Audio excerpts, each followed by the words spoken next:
నువ్వు లోక సంబంధివి కాదు, నువ్వు చీకటి సంబంధివి కాదు, నువ్వు ఈ లోకములో ఏదో ఆనందాలు సంతోషాల కోసం వచ్చిన వాడివి కాదు.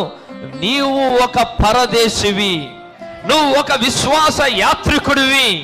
ఈ భూమి మీద నువ్వు ఒక యాత్రికుడిగా ఉన్నావు. ఇది తాత్కాలికమైన జీవితమే. నువ్వు రావాల్సింది నా దేశానికి నువ్వు రావాలి, నా కోటకి నువ్వు రావాలి, నా ఆశ్రయ దుర్గమునకు నువ్వు రావాలి, నా రాజ ఆస్థానమునకు నువ్వు రావాలి, ఆ పరలోక రాజ్యమునకు నీవు రావాలి, శ్రేష్టమైన దేశమునకు నువ్వు రావాలి అని ఆ గొప్ప బయలుపాటును దేవుడే మనకు అనుగ్రహించాడు. ఎందుకంటే పేతురుతో ఆయన అన్నాడు, నరమాతృలు ఈ యొక్క ప్రత్యక్షత నీకు ఇవ్వలేదు, కానీ పరలోకమందున నా తండ్రి ఆ బయలుపాటునిచ్చాడు.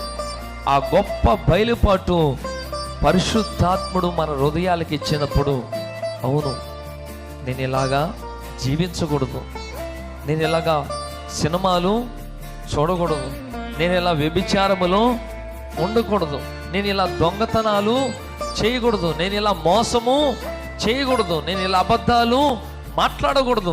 ఎందుకంటే నేను పరలోకపు తండ్రి యొక్క కుమారుడినై ఉన్నాను, నేను పరలోకపు తండ్రి యొక్క కుమార్తెనై ఉన్నాను. కాబట్టి ఆ గొప్ప బయలుపాటు మనకు వచ్చినప్పుడు మనమంతా కూడా క్రీస్తు యొద్దకు వచ్చామని మీకు తెలియజేస్తున్నాను.